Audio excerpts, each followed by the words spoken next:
올게 여름 길기도 길고 덥기도 덥었지야. 바다도 내나 똑같았다고 합니다. 올해도 바다는 어김없이 끌어올랐고요. 이런 고수온 현상이 오래 지속됐습니다. 그래가 남해안에는 6년 만에 붉은 재앙 적조가 발생하기도 했다는데요. 올여름 우리 바다에 무슨 일이 있었던 건지 앞으로 어떤 변화가 있을지 이야기 나눠볼까요? 네, 한인성 국립수산과학원 기후변화연구원 과장님 전화로 모셨습니다. 안녕하십니까? 안녕하십니까? 네, 안녕하십니까. 예, 과장님 반갑습니다. 올해 보니까 우리나라 고수온 특보 기간이 85일 동안 이어졌다고 하던데 이게 역대 최장 기간이라고 들었습니다. 자세한 내용 좀 부탁드립니다. 예, 올해 우리 바다의 고수온 특보는 지난 7월 9일 첫 조이보가 발령된 이후 지난 10월 1일까지 지속되면서 예. 총 85일간이라는 기간 동안 고수온 조이보가 유지되었습니다. 고수온 등 이상토운 특보 체제가 지난 2017년에 처음 만들어져서 운영되고 있는데요. 네네. 그 이후 올여름이 가장 긴 기간의 특보가 지속된 것으로 기록되고 있습니다. 예, 매년 바다가 뜨거워지고 있습니다. 고수온이 이렇게 장기적으로 지속된 원인은 뭐라고 보십니까? 기후변화와의 관련성을 얘기하지 않을 수는 없을 것 같습니다. 예. 2010년대에 접어들면서 우리 바다에는 고수온 현상이 여름철을 중심으로 빈번하게 나타나고 있으며 그 강도와 빈도가 점점 증가하고 있는 추세입니다. 예. 그 중심에는 이제 기후변화에 기인한 극한 현상, 특히 폭염 발생이 중요한 원인이 되고 있고요. 네. 여름철 북태평양 고기압 세력의 확장과 세력 증가는 우리나라 여름철 폭염 발생을 증가시키고 그에 따라 우리 바다의 표정선에 큰 영향을 주고 있다고 생각됩니다. 이 해양 온난화가 유독 우리나라를 중심으로 굉장히 빠르게 나타나고 있다고 들었습니다. 다른 해역과 비교했을 때 어떤지 또 이유는 어떻게 되는지 궁금합니다. 예, 우리 바다 표정선 상승 경량은 지난 57년간 약 1.58도 상승해서 예. 전 지구 평균 0.74도에 대비해서 약 2배 정도 빠른 경량을 보이고 있습니다. 우리 해역의 수온이 빠르게 이렇게 상승하는 이유는 몇 가지가 고려가 되고 있는데요. 네. 첫째는 이제 좀 전에 말한 기후변화 문제입니다. 우리나라에 영향을 주는 기후 기단들의 장기적인 변화가 수온 변화에 큰 영향을 주고 있고요. 둘째는 우리 바다로 흘러들어오는 해류는 저희도 열을 수송해주는 역할도 같이 하고 있는데요. 최근 해류의 열 수송도 증가하는 추세에 있습니다. 그 밖에 또 우리 바다가 가지고 있는 지형적 문제 등도 빠른 수온 상승에 영향을 두고 있다라고 생각됩니다. 예, 고수온 현상이 이래 지속되면 또 우려되는 점이 적조입니다. 남부 해역은 6년 만에 적조 피해가 발생했다고 하던데 어떻습니까? 네, 말씀하셨다시피 올해 경남 전역과 전남 일부 해역을 중심으로 적조 피해가 6년 만에 발생했습니다. 네. 최근 이제 강한 고수온 현상이 지속되면서 적조 발생이 줄어들고 있는 추세였는데요. 올해는 경남 연안 중심으로 적조 생물이 서식하기 좋은 수온대의 형성과 또 여름철을 통해서 잦은 비가 내렸지 않습니까? 예. 그런 영향으로 경남을 중심으로 적조 생물이 대량 발생이 나타나 지난 8월 25일부터 10월 1일까지 약 38일간 적조가 지속되었었습니다. 네. 자, 이렇게 고수온, 적조가 어떤 위험성을 띠고 있는지 정확하게 잘 모르시는 분들도 있을 수 있습니다. 간단하게 좀 설명을 해주신다면요. 예, 고수온 적조 등 수산재는 이제 어업인들의 소득과 직접적인 관련성이 있죠. 양식산물의 대량 폐사를 유발하기 때문인데요. 네.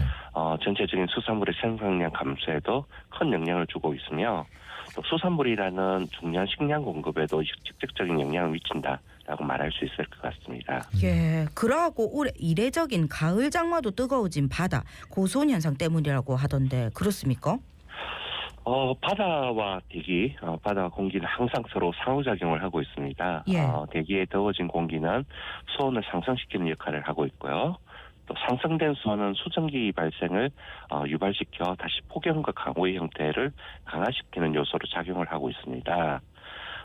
올해 태풍의 직간접적 영향이 거의 없었는데요. 이와 같은 원인도 폭염을 유발한 강한 북태평양 고기압 세력의 서쪽 확장이 중요한 원인으로 생각이 되고 있습니다. 네. 자, 이렇게 고수온의 적조까지 말씀하신 것처럼 이런 현상이 수산물 생산량에 직접적인 영향을 주는데요. 그러면 이제 앞으로 수산 재해 피해가 더 증가하게 되는 건가 이렇게 생각해야 될까요? 예, 해양 온난화의 가속화는 수산재해와 같은 극한 환경 발생을 더욱 빈번하고 강하게 만들 것으로 전망하고 있습니다. 예. 고소는 이번 세기 말에는 현재 대비 약 1.5배에서 2배 정도 더 길게 나타날 것으로 예측되고 있으며 적조 발생도 기존에 발생하던 패턴이나 발생하던 식물종과는 다른 형태로 나타날 것으로 예상되고 있습니다. 그러면 자연재해라고 볼 수 있을 것 같은데 이런 현상에 어민과 양식업자들이 대처할 방법은 없는 겁니까? 이렇게 수온이 전지구적으로 또 우리나라 주변 해역에 상승을 하고 예. 또 플랑크톤이 대량 번식하는 등 자연재해에서 인간이 할 수 있는 역할은 굉장히 한계가 있습니다. 하지만 또 어떻게 대응하냐에 따라서 피해 규모는 큰 차이를 보일 수 있을 것으로 생각이 되는데요. 올해 해수부에서는 고수온 적조 대응을 위해서 피해 발생 전에 양식생물의 조기 출하나 긴급 방류, 보온감 통로와 같은 정책 대응을 하였으며 그에 따라 고수온 적조 발생 규모에 비하여 상대적으로 좀 피해가 나타나지 않았는가 이렇게 추정을 하고 있습니다.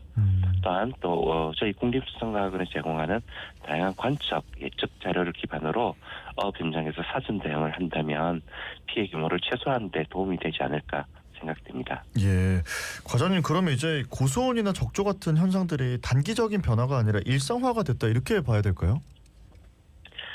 수산재뿐만 아니라 이제 최저 이상 기후나 극한 환경 발생에 대해서도 많은 국민들께서 이게 매우 드문 현상이 아니라 빈번한 기상 변화 정도로 느끼시는 분위기인 것 같습니다. 또 그만큼 기후 위기에 많은 국민들이 노출되어 있으며 특히 자연환경 변화에 직접적인 영향을 받는 수산업은 그 취약성이 더욱 높다라고 말할 수 있을 것 같습니다. 기후변화에 의한 수산재해는 해에 따라 변동은 있겠지만 향후 더욱 강하고 빈번하게 나타날 가능성이 높아 이제 일상화라는 말이 어색하지 않지 않을까 그렇게 생각이 됩니다. 예, 어쩐지 뭔가 속수무책이라는 생각이 드는데 우리가 이런 자연현상에 앞으로 대비할 수 있을지 어떻게 보십니까? 전지구적으로 온실가스 감축과 같은 다양한 기후변화 대응 노력을 하고 있지만 예. 실제로 기후변화나 지구온난화 같은 여러 가지 현상들 때문에 극한 환경 발생은 더욱 가속화되고 있죠. 따라서 이제는 변하는 기후에 어떻게 적응을 하느냐가 매우 중요한 숙제가 되었다고 말할 수 있습니다. 높아지는 수온에 대응해서 고수온에 강한 품종을 개발하고 또 자연환경에 강한 양식 기술을 개발하며 또 상대적으로 취약한 수산업 종사자들의 지속 가능성을 위한 다양한 정책적 노력도 필요하지 않을까 그렇게 생각이 됩니다. 네, 자 이렇게 현재의 수온 상승 추세가 지속이 된다고 하면 앞으로 우리나라 바다에는 어떤 변화들이 있을지 어떻게 예상을 하십니까? 예, 다양한 온실가스 배출 시나리오를 기반으로 예측되는 우리 바다의 수온은 이번 세기 말에 최고 현재 대비 4에서 5도 이상 상승할 것으로 예측을 하고 있는데요. 이는 2100년경 남해안의 수온이 현재 일본 오키나와 인근 해역의 수온과 비슷해질 가능성이 있다라고 생각하시면 될 것 같습니다. 예. 이에 따라 해양생물의 종 변화라든지 서식지의 환경 변화 또 다양한 연안이나 수산 쪽의 재해 발생 가능성도 높아지지 않을까 그렇게 생각이 됩니다. 예, 올해 가을 태풍이 없었는데 그런데 농사 지을 때 땅을 갈듯이 바다도 한 번씩 뒤집어줘야 한다는 말이 있습니다. 네네. 그 역할을 태풍이 한다고 하던데 올해 태풍이 없어서 이것도 바다에 영향을 줄까요? 예, 올해뿐만 아니라 최근 우리나라에 영향을 준 중대형급의 태풍은 거의 없었었죠. 예. 이는 이제 여름철 우리나라 해역에 영향을 주는 고기압 기단의 세력과 위치에 많은 영향을 받기 때문인데요. 태풍은 바다 혹은 수산업의 순영향과 악영향을 동시에 줄 수 있습니다. 어느 정도 약한 태풍은 앞서 말씀하신 바와 같이 바닷물을 혼합을 시키면서 수온 하강과 같은 수산재해 피해를 저감시킬 수 있는 하나의 작용을 할 수도 있지만 예. 강한 태풍은 또 직접적으로 양식시설을 파괴를 하고 양식생물을 폐사를 시킬 수도 있기 때문에 악영향으로도 작용할 수 있을 것 같습니다. 네, 그러니까 뭐 두 가지가 공존한다는 말씀이신 것 같습니다. 네네. 자, 이렇게 기후 위기의 영향으로 바다 환경이 점점 더 예측하기 어려워지고 불확실성도 커지고 있다는 생각이 드는데요. 해양의 장기적인 변화에 대응하기 위해서 참 고민이 많으실 것 같습니다. 앞으로 수산과학원은 좀 어떤 계획 갖고 계십니까? 예, 우리 바다의 변동성이 점점 증가하고 예측 불확실성도 점점 증가를 하고 있습니다. 그만큼 제가 소속된 국립수산과학원의 역할도 중요해지고 있지 않나 그렇게 생각이 되는데요. 예. 바다의 변화를 감시하고 정확하게 전망하고 또 변화되는 원인을 분석 평가하는 등 심각하게 변화하는 바다를 이해하고 또 어업인과 같은 이해 당사자들에게 중요한 정보를 제공해 줘야 된다. 그렇게 생각이 됩니다. 또한 변하는 바다에 적응할 수 있는 다양한 양식 기술이나 어업 기술 개발을 통해서 어업인들에게 조금이나마 더 소득 창출과 피해 저감에 도움을 줄 수 있는 방안에 대해서 노력을 해야 되지 않을까 그렇게 생각이 됩니다. 예, 고수온 일상이 돼버린 상황에서 청취자분들에게 하시고 싶은 말씀 있으십니까?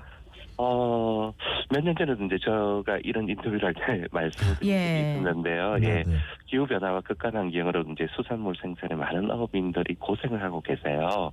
그만큼 이제 과거보다 더 수산물 생산에 많은 노력과 희생이 따른다라고 생각이 되고 있습니다.